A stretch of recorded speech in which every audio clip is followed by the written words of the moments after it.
Hey everybody, welcome back to Video Game. So, taking out a fun and exciting episode for you guys today because I'm playing Yume Nikki, but I'm playing it on the PlayStation 1. That is because a developer by the name of Elias Dollar basically took the 2004 to 2007 2D walking simulator weird game that really doesn't have a genre and brought it over to the PlayStation 1, at least as a technical demo. And to say that this game absolutely translates so well over to PlayStation 1 era hardware and graphics would be an understatement. This thing is absolutely a vibe, and I really hope the developer finishes this thing up as far as all of the different worlds are concerned, because I want to spend more time in the universe of Yume Nikki in PlayStation 1 aesthetics. Before you get too far involved though, to be a huge favor down below, hit like and subscribe and ring that notification bell, definitely helps us out. And if you feel so inclined and want to support the channel, got a Patreon link down below as well. And if you've never played the original Yume Nikki, I played it maybe in like 2010 or 2011, it is absolutely a 2D vibe. There really isn't any combat in the game whatsoever, kind of plays a little bit like a walking simulator, but in a full 2D aesthetic.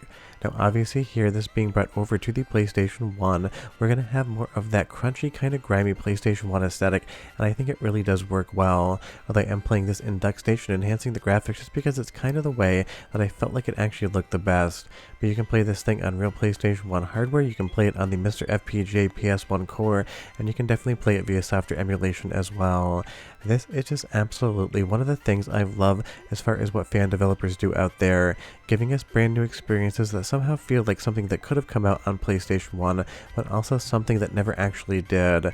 And this is the perfect marriage of that PlayStation 1 aesthetic to an absolutely dreamlike experience in a game. They just really combine together and work, because there's something very specific about the PlayStation 1 graphics, especially in games that are a little bit more dreamlike, that just absolutely is a vibe. For every Crash Bandicoot, for every Final Fantasy VII, there was some weird game in Japan that absolutely just had a look and feel of something you've never seen before, because this really was a very experimental era in game development, and I feel like PlayStation 1, Sega Saturn really had those strange games that I gravitate towards even in 2025.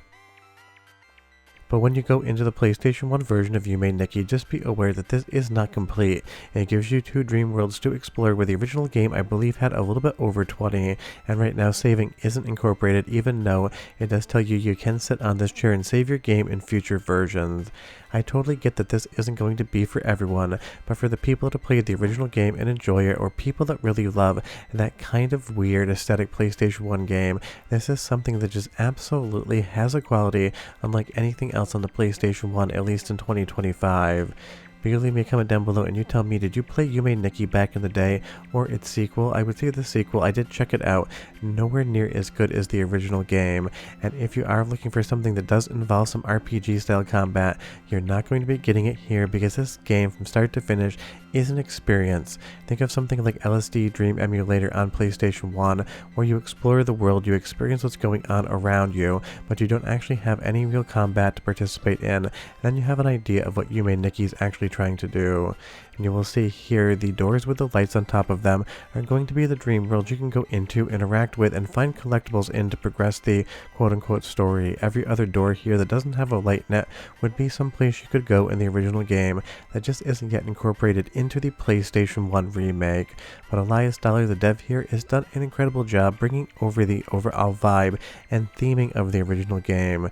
That's what was so strong in the original version, and you absolutely have to have that vibe, that feel, that emotion, and that environment work on PlayStation 1, and it absolutely does here. And because we do have 3D geometry, some of the worlds in the original can be more fully realized, because now you have depth, now you have space, and now you have the ability to kind of jump up on top of things. But the best part is, even though this has been remade on the PlayStation 1, it is very authentic and true to the original's visual styling. You kind of just feel like somehow the game ended up being in 3D off the top versus being a 2D game that's been re-realized on PlayStation 1 era hardware. And honestly, if you're going to take a game to 3D and have it have that aesthetic, the PlayStation 1 is the perfect platform. But it's soundtrack simple one time right now, go ahead and listen, and I'll be right back with more.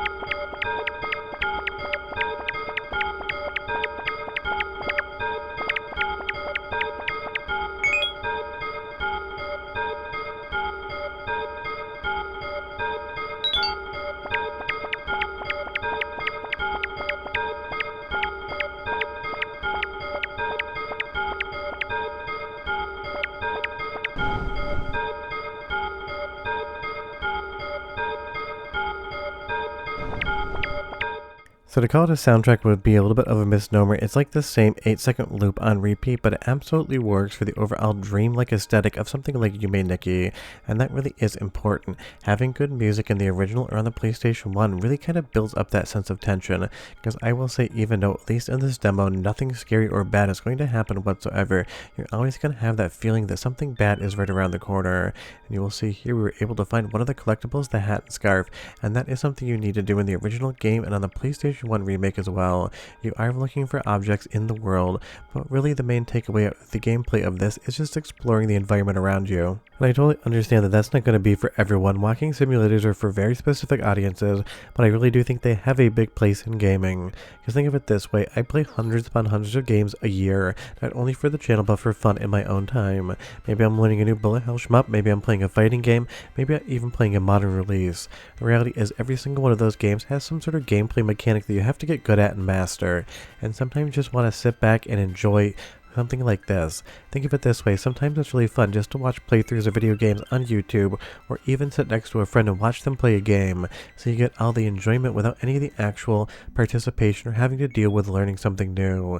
That's what a game like Yume Nikki provides you, and that's what a walking simulator provides you. You get to kind of engross yourself into a world and environment, learning the story, figuring out what's going on, but you don't really have to worry about quote-unquote death around the corner, because that's just not something that's going to be happening in this demo. And again, this is an aesthetic I absolutely love. PlayStation 1 had such a crunchy vibe to it, and I think even though Sega Saturn could best it in 3D in some games, there was something very specific about Sony's hardware here when it was realized with some really fun textures and environments that just absolutely doesn't have an equal in gaming. Think about something like the original Silent Hill. It is absolutely an aesthetic, and it is that PlayStation 1 aesthetic. And I think that's why when a lot of people make those quote-unquote lost haunted games, they make them for something like PlayStation 1, because by default that crunchy pixelated look has this very disconcerting nature to it, and I think Yume Nikki playing around with that on PlayStation 1 works as well, because this game is so ethereal and so unique. It really does have kind of that same sensation of weird going on. But one more soundtrack sample, and again I use soundtrack in air quotes, and I'll be right back with more.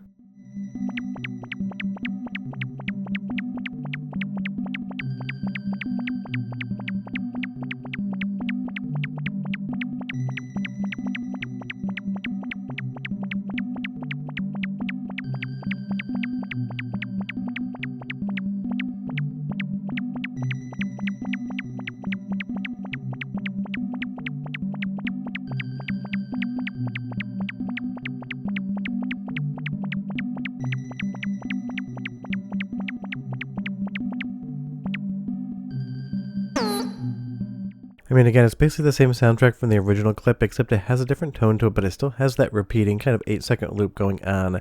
And even the sound effects in here just absolutely are world building and make it feel like you're in some sort of living, breathing environment that makes no sense whatsoever.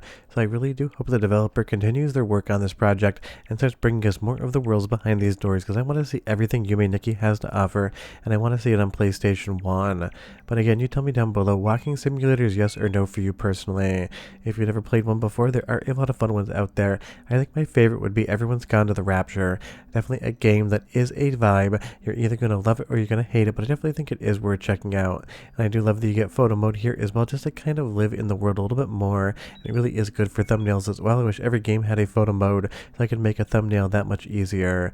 But Yume Nikki is just a weird game, and if you want to experience the full world, I will leave a link in the description below so you can actually check out the original version of the game. I will also leave the link to this PlayStation 1 remake so you can grab it as well.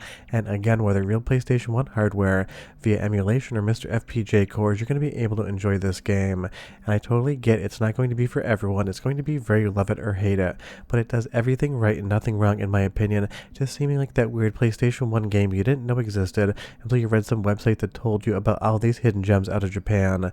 If you have played this, leave me your thoughts down below. But I'm going to keep sleeping, hope to play more of this game in the future, and I'll see you guys next time. Bye bye.